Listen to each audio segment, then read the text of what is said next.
রাখাইনে মানবিক করিডোর নিয়ে বাংলাদেশের সঙ্গে বাংলাদেশের বিরুদ্ধে ষড়যন্ত্র করে ডক্টর ইউনূস এবং তার শাগরেদরা ধরা খাইছে।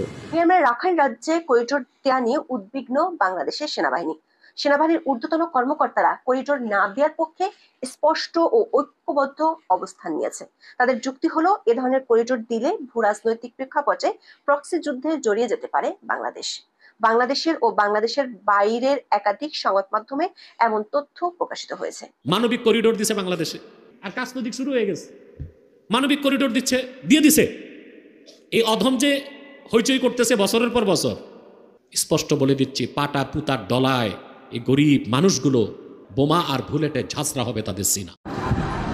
বাংলাদেশের বিরুদ্ধে ষড়যন্ত্র করে ডক্টর ইউনূস এবং তার শাগরেদরা ধরা খাইছে। প্রথম দফায় পররাষ্ট্র উপদেষ্টা ফাঁস কইরা দিল মানবিক করিডোর দেওয়া হবে। এরপরে ঠেলাই পইরা শফিক সাহেব বলল এই ধরনের করিডোর নিয়ে কোনো আলোচনা হয় নাই।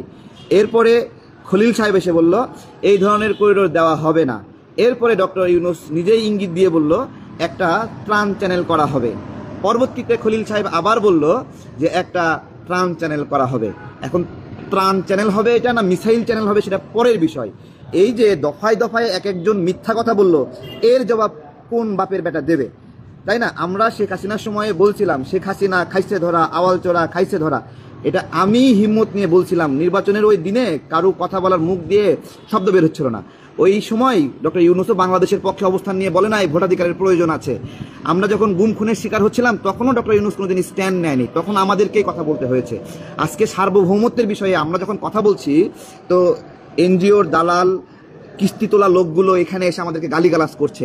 কিন্তু সার্বভৌমত্বের বিষয়ে যে বাটপাড়িটা ডক্টর ইউনূস এবং তার গং করলো, আজকে জাতিসংঘের প্রতিনিধির কথায় প্রমাণ হয়ে গেল যে এই মানবিক করিডোরের বিষয়ে বাংলাদেশ সম্পৃক্ত ছিল এবং বলছে এইভাবে বাংলাদেশ একটা মানবিক করিডোর করতেছিল যেটাতে জাতিসংঘ সম্পৃক্ত না। অথচ পররাষ্ট্র উপদেষ্টা বলছিল জাতিসংঘের তত্ত্বাবধানে মানবিক করিডোর হচ্ছে। আবার ডক্টর ইউনূস ফেসবুকে পোস্ট দিচ্ছে জাতিসংঘের তত্ত্বাবধানে ত্রাণ চ্যানেল হচ্ছে। আবার খলিল সাহেব বলল ত্রাণ চ্যানেল হচ্ছে। কিন্তু সবাই আবার কে যে কার পক্ষে বলছে, কে যে কার বিরুদ্ধে বলছে, নিজেরাও এরা জানে না।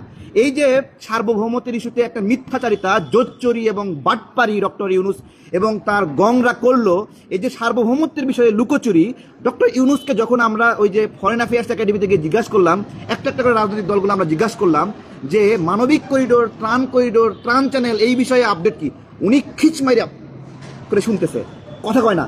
আবার আরেকজন এসে বলে মানবিক করিডোর বিষয়ে জানতে চাই, আবার শক্ত করে চুপ করে বসে থাকে, মুখে টেপ দিয়ে লাগাই রাখছে যে মানবিক করিডোর বিষয়ে একটা কথা বলবে না। সাংবাদিক জিজ্ঞাসা করলে বলবে না, রাজনৈতিক দল জিজ্ঞাসা করবে না, কারণ ওনার একটা কমিটমেন্ট ছিল আমেরিকার কাছে যে এইখানে মানবিক করিডোর দেবে, এইখানে যুদ্ধ চ্যানেল দেবে, যার মধ্য দিয়ে রাখাইন আর্মিকে অস্ত্র সরবরাহ করবে। আমেরিকা রাখাইন আর্মিকে দিয়ে প্রক্সি যুদ্ধ করবে, এই তো প্রক্সি যুদ্ধ করবে। আর ওইদিকে চায়না জান্ত সরকার দিয়ে প্রক্সি যুদ্ধ করবে। একটা প্রক্সি যুদ্ধ হবে যেটা আমেরিকা এবং চায়না যুক্ত হয়ে যাবে, পরস্পর যুদ্ধ করবে। এইবার বাংলাদেশের নাগরিকরা বলেন বাংলাদেশ চায়নার বিরুদ্ধে যুদ্ধ করার জন্য প্রস্তুত আছে কিনা? বাংলাদেশের সার্বভৌমত্বের জন্য চায়না বেশি জরুরি না আমেরিকা বেশি জরুরি? চায়না বেশি জরুরি না ইন্ডিয়া বেশি জরুরি? এই কথার জবাব দিবেন যে আমাদের কে প্রাসঙ্গিক বেশি, আমাদের জাতীয় নিরাপত্তার জন্য কে বেশি হেল্পফুল, আমেরিকা না চায়না না ইন্ডিয়া? গাধাগুলো এগুলো বুঝবে না, আমাদের এসে গালিগালাজ করবে। কিস্তি তোলা লোকগুলোকে আমাদের পিছনে লাগাই দিছে যে যাও তারেকের বিরুদ্ধে লাগো, যাও অমুকের বিরুদ্ধে লাগো। আর কিছু ইউটিউবার যারা আগে ছিল সরকারের বিরুদ্ধে, তারপরে তাদের কথা মতো কিছু উপদেষ্টা নিয়োগ দিছে, এরপর থেকে তারা সরকারের পক্ষের লোক হয়ে গেছে। সরকারকে ততক্ষণ পর্যন্ত গ্রিপে নিতে পারে নাই, ততক্ষণ পর্যন্ত সরকারকে গালিগালাজ করছে।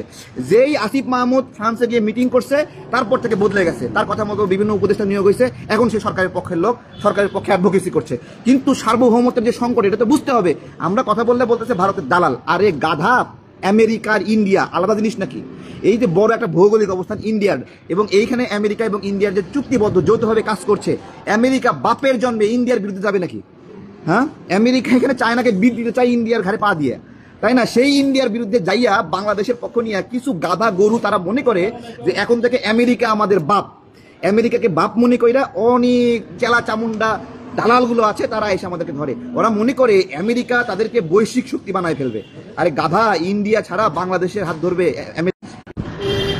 এই যে একটা ভুল ন্যারেটিভ যে আমেরিকা ওদেরকে ক্ষমতাশালী করবে, আমেরিকা এ করবে, একটা যুদ্ধে লিপ্ত হলে কেউ রক্ষা পায়? হ্যাঁ, বাংলাদেশ মায়ানমারের সাথে যুদ্ধে লিপ্ত হবে? এই স্থিতিশীলতা ভাল লাগছে না, না চুলকাচ্ছে? হ্যাঁ, মায়ানমারের রাখাইন দখল করবে বাংলাদেশ গিয়ে, এত সোজা। কয়টা মিসাইল আছে তোমার ভাই? আমেরিকা যেটা দেখেন, আমেরিকা মানে অস্ত্র বিক্রি করে কোথায় কোথায়, মধ্যপ্রাচ্যে অস্ত্র বিক্রি করে, ইসরায়েল ফিলিস্তিন কেন্দ্রে একটা দ্বন্দ্ব লাগায় রাখে, ওইখানে মধ্যপ্রাচ্যের যে নেটওয়ার্ক সমস্যা। তো আপনার হলো দেখেন, চিন্তা করেন, জাতিসংঘ যদি আজকে এই ফাঁস না করে দিত, জাতিসংঘের মানে ঘাড়ে পা দিয়ে আমেরিকার সাথে গিয়া যুদ্ধে লিপ্ত হবে, তাই না? শান্তি ভালো লাগতেছে না। এই পার্বত্য অঞ্চল যে ঝুঁকিপূর্ণ জায়গায় আছে, এটা ইউনূস সরকার কি খায়েশ চাপছে, আজকে বন্দর এবং করিডোর নিয়ে ফাঁস হয়েছে নি, জায়গা মতো ঢুকছে নি, বলেন। এই এনজিওর কিস্তি তোলা দালালগুলো আছে না, ওরা এসে আমাকে গালিগালাজ করবে, হ্যাঁ, বলবে যে মাথা মোটা বেটা, ইন্ডিয়া বাংলাদেশে সরাসরি ঢুকতে পারতেছে না, সরাসরি নিয়ন্ত্রণ করতে পারতেছে না, কারণ ইন্ডিয়ার ওই অ্যাক্সেস নাই।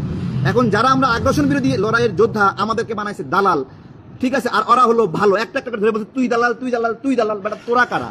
আমি তো দেশের পক্ষে কথা বলতেছি যে আমি ইন্ডিয়ারও দিব না, আমেরিকারও দিব না, মানে দিব না। আমরা বিদেশি শক্তির আধিপত্য সহ্য করব না, আমরা প্রতিরোধ করব। তাহলে আমরা বাংলাদেশের পক্ষে কথা বলছি, আমরা দিব না মানে দিব না, আমরা পারলে তোরা নিয়ে আমরা প্রতিহত করব, ঠিক আছে? ডিরেক্ট প্রতিহত হবে। ইউনূস সরকারের ধান্দাবাজি শেষ, বাংলাদেশের সার্বভৌমত্বের বিরুদ্ধে কাজ করেছে, অন্যায় সুবিধা নিয়েছে, গ্রামীণ ব্যাংকের নামে, গ্রামীণের নামে অনেকগুলো অন্যায় সুবিধা নিয়েছে, যেগুলো বিগত কোনো সরকার প্রধান থাকা অবস্থায় এই অন্যায় সুবিধাগুলো কখনো কেউ নেওয়ার সাহস করেনি। এটা কনফ্লিক্ট অফ ইন্টারেস্ট। গরু গাধাগুলো, এগুলো দালালগুলো বলবে এগুলো ডক্টর ইউনূসের না, বেটা গ্রামীণ ডক্টর ইউনূসের না, এটা ছোট বাচ্চারেও বললে বিশ্বাস করবে নাকি? হ্যাঁ, ডক্টর ইউনূস ক্ষমতায় না থাকলে ওই 666 কোটি টাকা কর মাপ পাইতো, হেতো মাপ নিল, অন্য প্রতিষ্ঠানে মাপ দেখে এবার এর মতো বাংলাদেশের সকল ব্যবসায়ী যদি এরকম করে কর মাপ নেয়, বাংলাদেশ চলবে নাকি? ক্ষমতায় থাকলেই সব করতে হয়। এই লুটপাটগুলো ফাঁস করে দেওয়াতে আমাদের পিছনে যারা লাগছে, আপনাদের একদিন বোধোদয় হবে, ঠিক আছে? আমেরিকার দালালি, দেশে যুদ্ধ লাগাবে। ডক্টর ইউনূস তো ওই যে ইঙ্গিত দিয়ে বলছিল না, যুদ্ধের জন্য প্রস্তুত থাকতে হবে। তোর কে বলছে যুদ্ধের জন্য প্রস্তুত থাকতে হবে না? আপনার যে সম্মান আছে, আপনার যে ইজ্জত ছিল, এই ইজ্জতগুলো, সম্মানগুলো, এই যে এত মিথ্যাচারিতা, হ্যাঁ, এই যে রাজনৈতিক দলগুলো গিয়ে আপনাকে বলতেছে, আপনি যে দাঁতে খিচ মাইরে রাখিয়ে দিচ্ছেন, এগুলো, এই ভণ্ডামিগুলো বাদ দিতে হবে। হ্যাঁ, আর মানে সিঙ্গেল সুযোগ পাইবেন না আপনি, বিশ্বাস একবার ভেঙে ফেললে সিঙ্গেল সুযোগ পাইবেন না। কি কারণে?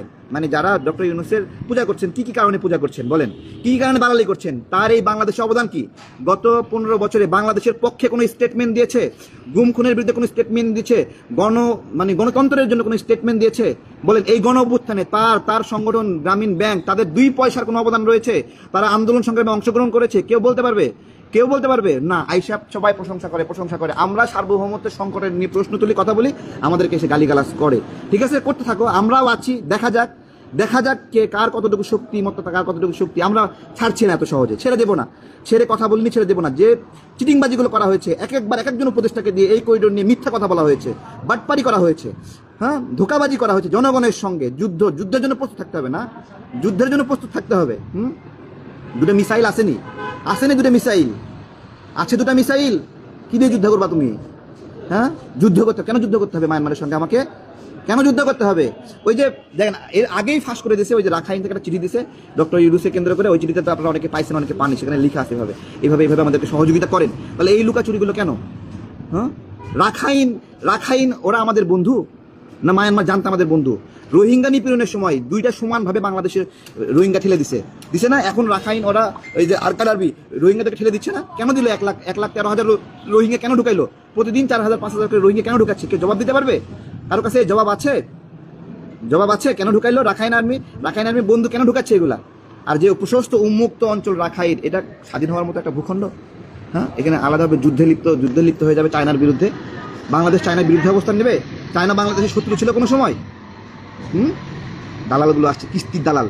হ্যাঁ, এনজিও কিস্তি দালালগুলো, গ্রামীণের এনজিও কিস্তি তুলে না, এই দালালগুলো এসে আমাকে গালিগালাজ করছে। ঠিক আছে, বাংলাদেশের পক্ষে কথা বলতেছি, যুদ্ধ জড়ানো যাবে না বলছি, রোহিঙ্গাকে ঢুকতে দেবো না বলছি, সার্বভৌমত্বের কথা বলছি, করিডোর দেওয়া যাবে না বলছি।